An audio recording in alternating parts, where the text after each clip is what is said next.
मैं ML sir biology online class में आपका स्वागत करता हूँ।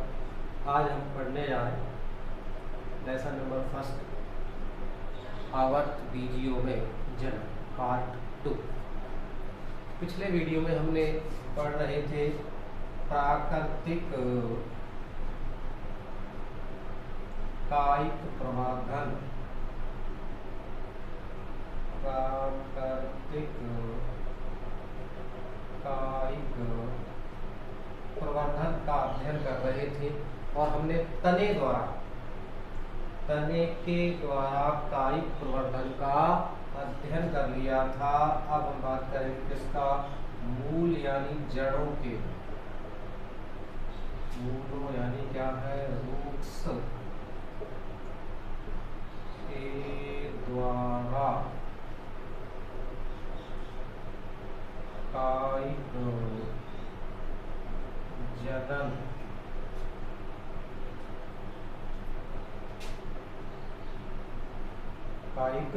प्राकृतिक कायिक प्रवर्धन में कल तरह की बात कर ली थी। आज बात करेंगे जड़ों पे। देखिए एक पौधे पहले तो कास्पीय पौधे, कौन से? कास्पीय पात, जैसे नीम, चमेली, सीसम इत्यादि पौधे कैसे? कास्तीय। कास्तीय का मतलब जिनके तने पर कठोर छाल पाई जाती है, अर्थात जिनकी लकड़ी बनती। ऐसी जो पौधे हैं उन्हें क्या कहते हैं? कास्तीय। इन कास्तीय पादपों की जो जड़ें हैं, जड़ें प्ररोह उत्पन्न करती, प्ररोह उत्पन्न करती। ठीक है, इस प्रकार के जो पौधे हैं, जैसे मान लीजिए हम कह रहे हैं ये कोई पौधा है, यहाँ इसकी भूमि के अंदर बहुत सारी जड़ें हुई। ये जो जड़, इस प्रकार यहाँ इन जड़ों से गांठ सी बन के इससे इस प्रकार छोटे छोटे प्ररोहों का विकास होता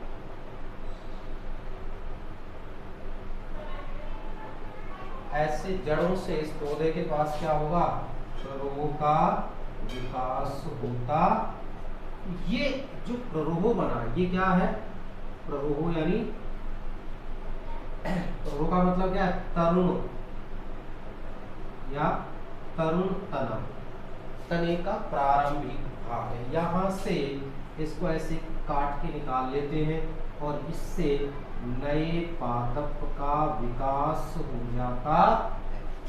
तो ऐसे जबकि कास्तीय जो पौधे, कास्तीय पौधे उदाहरण क्या? नीम, चमेली, शीशम इत्यादि की जड़ों से इस प्रकार प्ररोह का विकास होता है। प्ररोह का मतलब छोटी छोटी शाखाएं सी निकलना प्रारंभ होती है। वहां से भी काट के जड़ को निकाल ले और नई जगह रोपण कर दे तो इससे नए पौधे का विकास हो सकता है। ये तो किसमें रहा? कास्तीय पौधे। कुछ पौधे ऐसे हैं जिनमें कंदीय मूल पाई जाती है।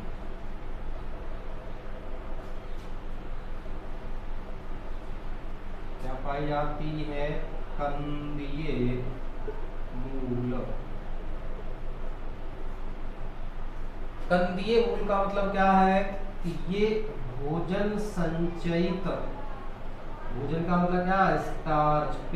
पेड़ पौधों में भोजन किस रूप में संचयित होता है? स्टार्च के रूप में। स्टार्च संचयित करके फूल जाती है, जैसे शकरकंद, डहेलिया,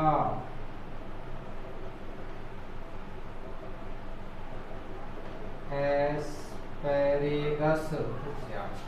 इन पौधों की जो जड़ें हैं क्या है? भोजन संचित करके फूल जाती हैं और इनसे अपस्थानिक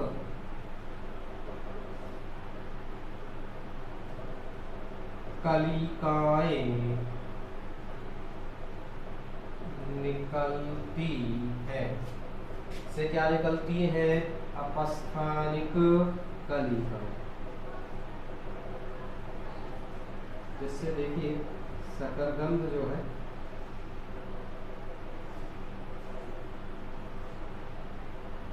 इस प्रकार ये जो मूलें हैं शकरकंद की ये फूल गई है किसके? भोजन संचयित करके, और इनसे इस प्रकार से अपस्थानिक कलिकाओं का विकास, अपस्थानिक कलिकाएं, ये जो अपस्थानिक कलिकाएं हैं यदि हम इसको काट के निकाल लें ऐसे और इसका रोपण कर दें, यहाँ से निकाल क्या कर दें? रोपण, तो इससे नए पादप का विकास हो जाता। अर्थात देखिए काष्ठीय पादप जैसे नीम, चमेली, शीशम में तो जड़ें क्या उत्पन्न करती हैं? प्ररोह उत्पन्न करती है, जबकि जो कंदीय मूल क्या उत्पन्न करती है? अपस्थानिक कलिकाएं। कंदीय मूल में अपस्थानिक कलिकाओं से नए पादप का विकास होता है, काष्ठीय मूल में इसमें प्ररोह जो उत्पन्न हुआ है उसके द्वारा नए पादप का विकास होता है। इस प्रकार तने द्वारा कायिक प्रवर्धन हो गया, जड़ों द्वारा हो गया। नेक्स्ट देखेंगे पत्तियों के द्वारा। तीसरा जो प्रकार है इसके पत्तियों,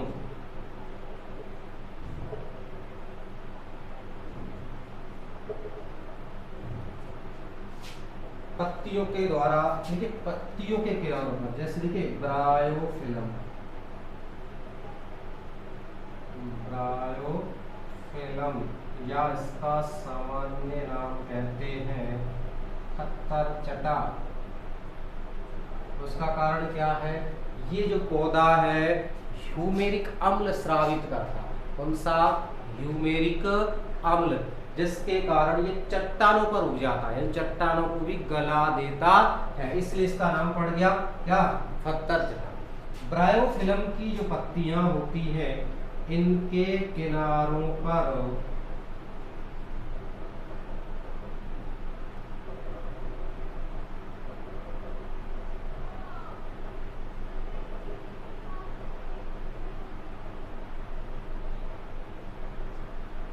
ये इस प्रकार की ब्रायोफिलम की जो पत्तियां हैं, पत्तियों के जो किनारे हैं, पत्तियों के क्या है? किनारे। ये जो पर्णफलक के किनारे यहाँ पर ऐसे छोटी छोटी कलिकाओं का विकास हो, इसका विकास होता है कलिकाओं का।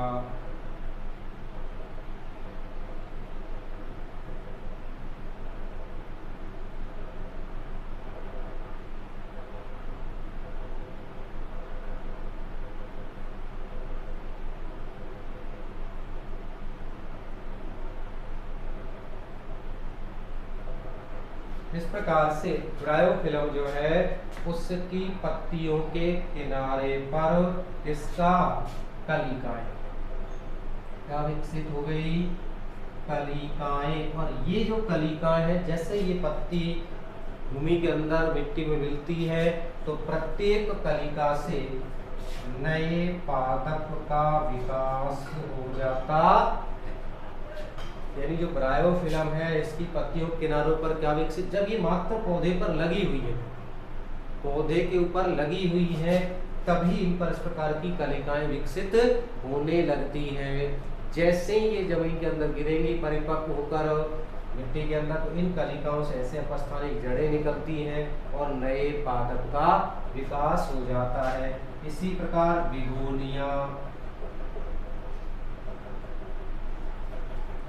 बिगोनिया में क्या है? पर्णवृंत, पत्ती का क्या? पर्णवृंत और पर्णशिरा।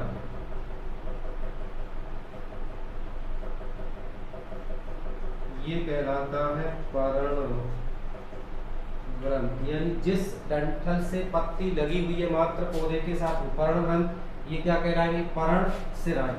या इस पर्ण ग्रंथ पर इस प्रकार से कलिकाओं का विकास हो जाता है। यानी यहाँ पर देखिए पत्तियों के किनारे पर है, यहाँ पर किस पे? पर्ण ग्रंथ या पर्ण शिराओं पर।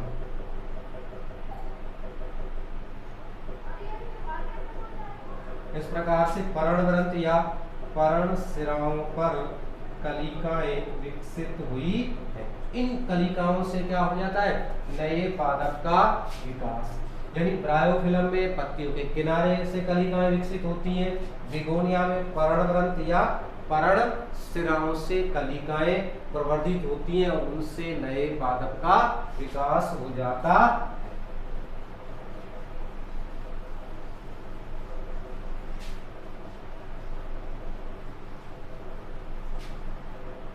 नेक्स्ट चौथा है जननांगों के द्वारा।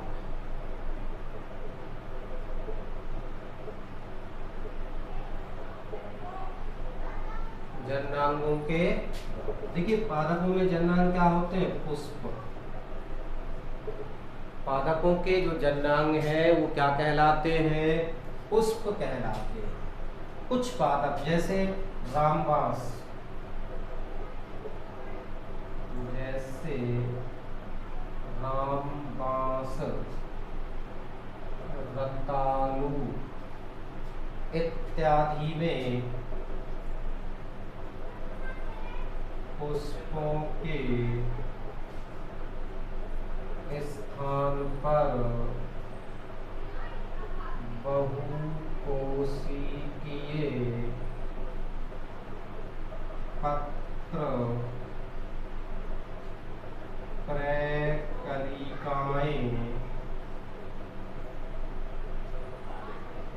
विकसित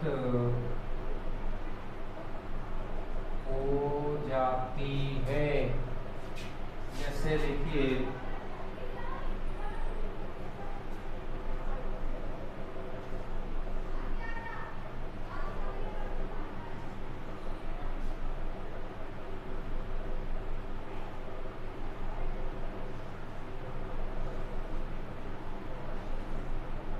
रामदास का पौधा है इस प्रकार का, इसमें यहाँ से पुष्प आने, क्या आने हैं? पुष्प आने। लेकिन पुष्प के आने के स्थान पर इस प्रकार की बहुकोशिकीय प्रपत्र कलिकाएं, ये क्या है? प्रपत्र कलिकाएं, या इनको कहते हैं बुलबिल्स। क्या कहेंगे? बुलबिल्स विकसित हो जाते हैं। जैसे ये बुलबिल्स टूट के जमीन पर गिरेंगे तो नए पादप का विकास हो जाता है। मिट्टी में गिरी इस प्रकार इसकी ये कलिकाएं हैं, इन कलिकाओं से ऐसे जड़ों का विकास होके नए पादप का परिवर्धन हो जाता है। देखिए जननांगों के द्वारा मतलब क्या है? पुष्पों के स्थान पर क्या विकसित होती है? बहुकोशिकीय पत्र प्रकलिकाएं, यानी बुलबिल्स कहते हैं। क्या कहेंगे? बुलबिल्स। ये पत्र प्रकलिकाएं उसके बाद जमीन में गिरकर, यानी मात्र पादप से अलग होकर जमीन के अंदर गिरकर वहां से क्या है? अपस्थानिक जड़ें विकसित होती हैं और नए पादप का विकास करती है। इस प्रकार से प्राकृतिक जो कायिक प्रवर्धन है हमने पढ़ा, तने के द्वारा, मूल के द्वारा, पत्ती के द्वारा और जननांग। ये जो विधियां मैंने अभी तक बताई है आपको, इस प्रकार से जो कायिक प्रवर्धन है वो प्राकृतिक रूप से होता है। लेकिन मानव ने कुछ विधियां विकसित करी कायिक प्रवर्धन की, कुछ विधियां जो मानव ने आर्थिक महत्व के पादप, आर्थिक महत्व का मतलब जो फल वाले पादप हैं उनमें कायिक प्रवर्धन कराने के लिए कुछ विधियां किसने? जो मानव जनित है, मानव के द्वारा विकसित की गई है, उन्हें क्या कहते हैं? कृत्रिम कायिक प्रवर्धन कहा जाता है।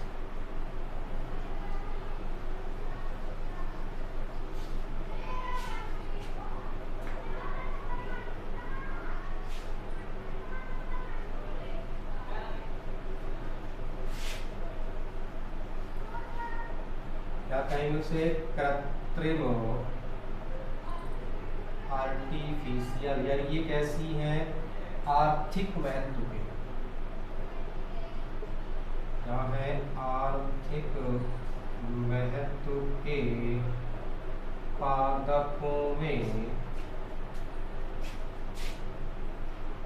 मानव जनित कायिक प्रवर्धन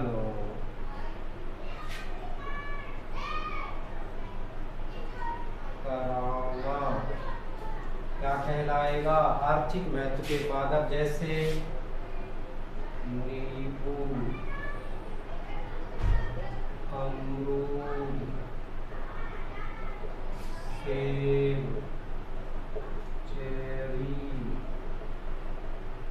गुलाब इत्यादि। इत्यादि में क्या है, मानव जनित कायिक प्रवर्धन कराना क्या कहलाएगा, कृत्रिम कायिक प्रवर्धन। इसे मुख्यतः 3 नंबर 1 है कर्तन, दूसरा है दाब लगाना, तीसरा इसका प्रकार है रोपण, मेनली क्या है इसमें आता है कलम है। कर्तन 2 प्रकार की है, स्तंभ कर्तन और दूसरी है मूल कर्तन। दाब लगाना भी 2 प्रकार का है, नंबर 1 है पीला दाब विधि, दूसरी है वायु दाब विधि या भुट्टी लगाना। कलम रोपण 4 प्रकार का है, नंबर 1 है जिव्या रोपण, नंबर 2 है अक्षर,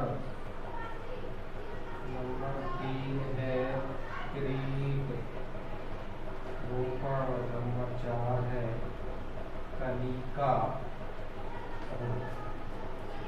इस प्रकार से कृत्रिम जो कायिक प्रवर्धन किया जाता उसकी कितनी, 1, 2 और 3 प्रकार।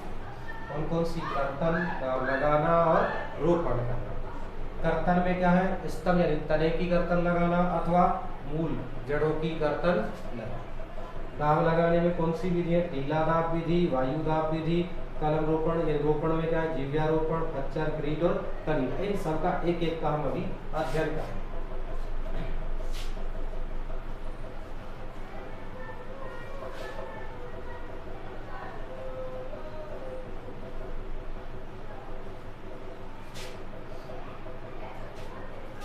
नंबर 1 कौन सा है, कर्तन लगाना। कर्तन का मतलब क्या है, टुकड़े, और इसमें भी पहला कौन सा है, स्तंभ कर्तन। स्तंभ का मतलब क्या है, तना, जैसे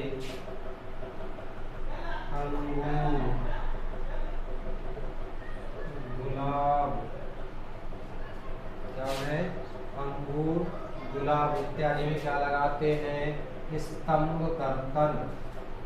इसके अलावा देखिए गन्ना, इसमें भी क्या लगाई जाती है, स्तंभ कर्तन लगाई जाती है। जैसे देखिए स्तंभ का ये कोई भाग, ऐसे स्तंभ का भाग लेते हैं, इसमें इस पर संधियां रखते हैं, ये स्तंभ का कोई टुकड़ा है। ऐसे इस प्रकार मृदा के अंदर या किसी पोट बर्तन के अंदर मिट्टी भरकर ऐसे ऊर्ध्वाधर रोपण कर दिया जाता है। क्या करते थे, ऐसे ऊर्ध्वाधर इसका रोपण कर देते। इस प्रकार से रोपण करने के लिए सामान्यतः कुछ कौन से जड़ प्रवर्धक हार्मोन यानी रूट स्टिमुलेंट हार्मोन्स जैसे NAA का उपयोग किया जाता है। इस प्रकार रोपण करने से कुछ समय पश्चात जो मिट्टी के अंदर का भाग है उसमें से ऐसे जड़ें निकलना प्रारंभ हो जाती है। क्या निकलेंगे यहाँ से? जड़ें। और यहाँ जो इस मिट्टी से बाहर जो परसंधि है इनसे कलिका प्रस्फुटित होने लगते हैं। इस प्रकार कलिकाएं प्रस्फुटित होने से धीरे धीरे यहाँ से ऐसे नए पादप का विकास होना शुरू हो जाए। इसमें अच्छी तरह से कलिकाएं प्रस्फुटित हो जाए तो यहाँ से निकाल के जहां भी लगाना है इस मिट्टी के पिंड सहित वहां इसका रोपण कर दिया जाता है। यहाँ जो कर्तन हम लगा रहे हैं, जो स्तंभ कर्तन लगा रहे हैं, वो निर्भर करते हैं तने की लंबाई। तने की कर्तन लंबाई यानी कितनी लंबाई के हमने कर्तन लिए। सामान्यतः जो कर्तन लेते हैं ये हम 5 से 8 सेंटीमीटर लंबाई की है। दूसरी बात इसमें क्या ध्यान रखना है, कम से कम 2 से 3 परसंधियां होनी चाहिए। 2 से 3 क्या होनी चाहिए? परसंधियां। हालांकि जो गन्ना है उसमें एक ही परसंधि लेते हैं। गन्ने की जो कर्तन है वो छोटी लेते हैं और लगभग कितनी? एक ही परसंधि से काम चल जाता है। अन्य में 2 से 3 परसंधियां होनी चाहिए। दूसरा इसमें कर्तन जिससे लिए उस पादप की आयु, कर्तन जो लगा रहे हैं हम वो निर्भर करता है जो कर्तन ली गई उस पादप की आयु कितनी तथा पर्यावरण परिस्थिति।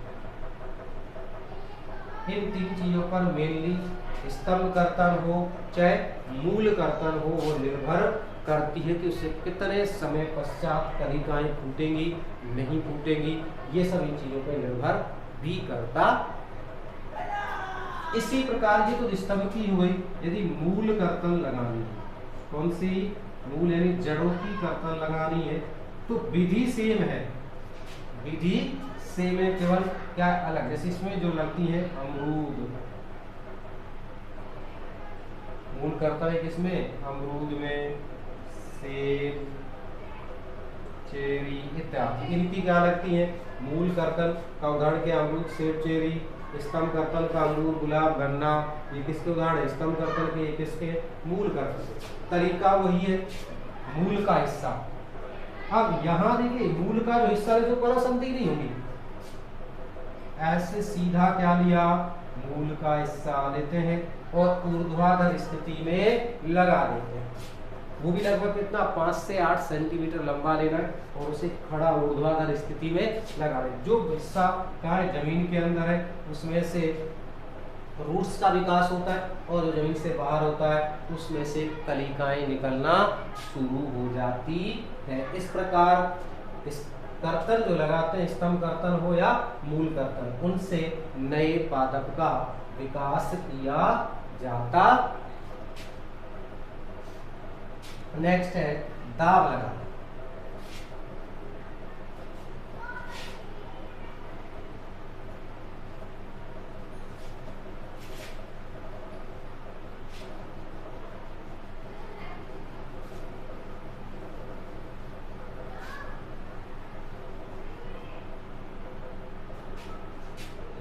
दूसरी जो विधि है कौन सी?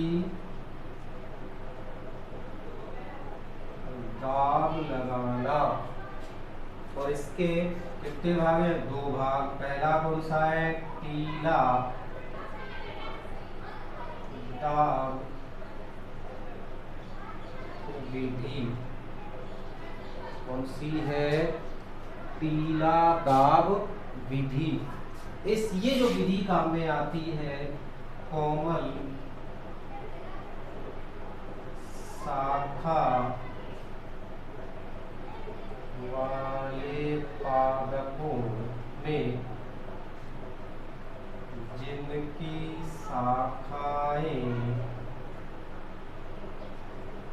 जमीन के संपर्क में होती है। ऐसे जो की कोमल शाखाएं होती हैं, इस प्रकार के पौधे हैं।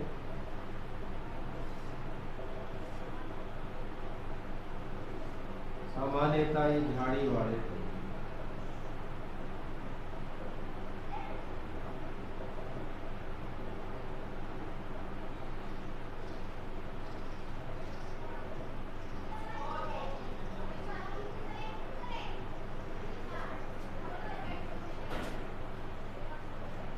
इस प्रकार इनकी शाखाओं को क्या करते हैं, इस प्रकार से शाखा को झुकाते हैं जमीन के अंदर और ऐसे दबा दिए।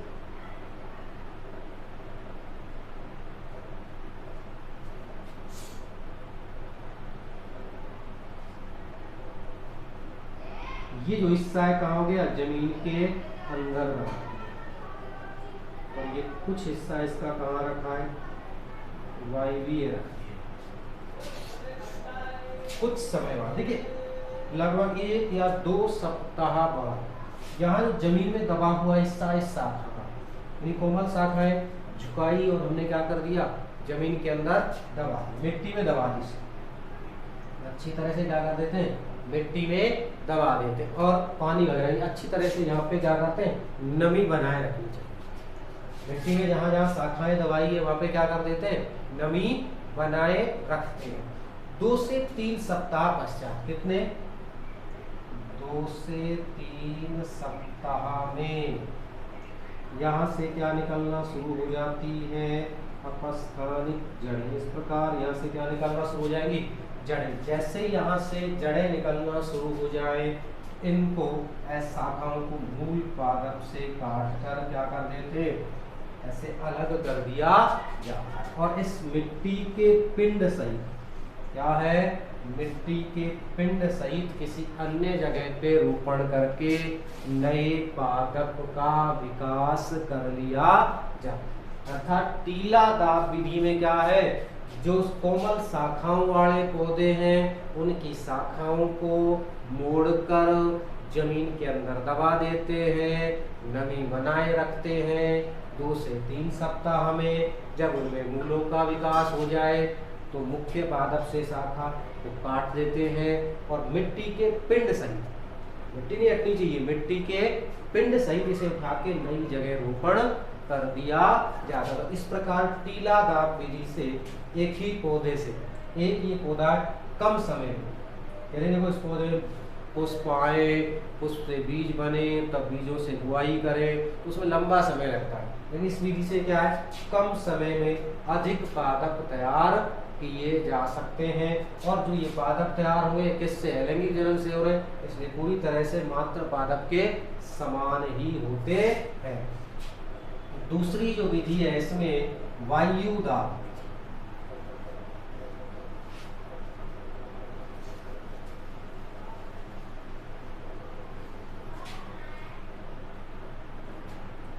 दूसरी विधि कौन सी है, वायुदाब विधि, या इसे क्या कहते हैं, गुट्टी लगाना। ये जो विधि है कहाँ काम, किनमें काम आती है, कठोर शाखाओं वाले,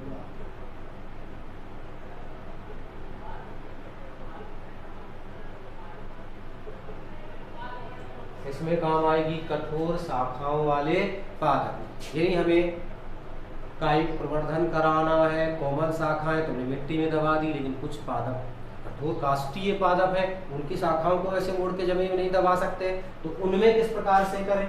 ऐसे जो पादप है कठोर जो शाखाओं वाले, एक तरह से क्या है, वृक्ष है, क्या है, वृक्ष। इस प्रकार इनमें ऐसे कठोर शाखाएं होती,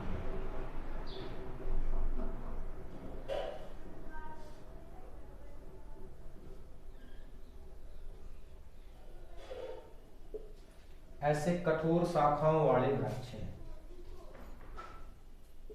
तो इनमें हम किस प्रकार से, यहां देखिए जैसे ये शाखा है, इस शाखा पे हमें क्या करना है, गुट्टी लगानी, क्या करनी है, गुट्टी लगानी है।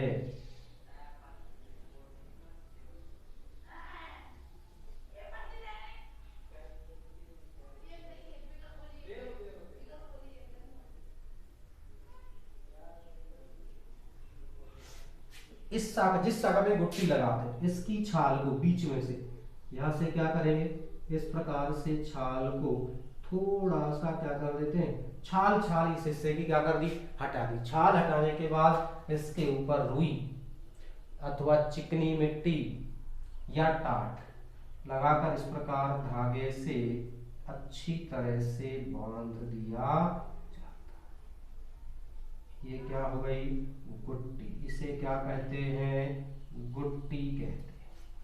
ऊपर वाली जो शाखा है, इससे ऊपर वाली शाखा, इसमें कोई जल का पात्र बांध देंगे। क्या बांध देंगे, जल का पात्र। इसमें जल का पात्र हमने बांधा हुआ है शाखा के साथ, और यहाँ इसमें छेद करके इसके ऊपर इसमें से बूंद बूंद पानी डाला जाता है। लगातार इसमें से क्या आता है, बूंद बूंद पानी आने लगता है, जिससे इस पे गुट्टी पे क्या होगी, नमी बनी रहती। अब देखो शाखा झुकाने की आवश्यकता नहीं, शाखा ली, उसकी छाल हटा देते हैं। छाल हटा दी जहां से गुट्टी लगानी, छाल हटाने के बाद उसके चारों क्या करते हैं, रुई या गीली मिट्टी लगा के अच्छी तरह से धागे वगैरह से ऐसे बांध देते हैं, या टाट लगा के अच्छी तरह से, टाट बुरी जो होती है उसे लगा के अच्छी तरह से बांध दिया जाता है। और फिर ऊपर वाली पात्र लगा हुआ है जिसमें पानी भरा, वहां से बूंद बूंद करके पानी इस पे डालते हैं, जिससे नमी बनी रहती है। वही 2 से 3 सप्ताह बाद इसमें इस प्रकार से सफेद सफेद जब जड़ें निकलना प्रारंभ हो जाए, इस गुट्टी में से आपको क्या दिखेंगी, बारीक बारीक सफेद सफेद जड़ें जब निकलना प्रारंभ हो जाती है, तो इसे ऐसे मात्र पादप से काट के मृदा के अंदर रोपण करके नया पादप तैयार किया जा सकता। तो इस प्रकार से हमने पढ़ा कौन सा, प्राकृतिक कायिक प्रवर्धन, तने के द्वारा, जड़ के द्वारा, पत्ती के द्वारा और जन के द्वारा। इसके बाद पढ़ा कृत्रिम कायिक प्रवर्धन, जो कि आर्थिक महत्व के पादपों में होता है, मानव जनित है। उसमें हमने क्या पढ़ा, स्तंभ कर्तन, मूल कर्तन, कर्तनों के बाद। दूसरा पढ़ा हमने दाब लगाना में कौन सी, वायु दाब विधि, और दूसरी कौन सी, एक वायु दाब विधि और दूसरी टीला दाब विधि। टीला दाब विधि कोमल शाखाओं वाले पादपों में काम आती है, वायु दाब या गुट्टी विधि कठोर शाखाओं वाले पादपों के लिए काम में। नेक्स्ट इसमें जो बच रहा है कृत्रिम कायिक प्रवर्धन में रोपण, क्या बच रहा है, रोपण, वो नेक्स्ट वीडियो में आ जाएगा। धन्यवाद।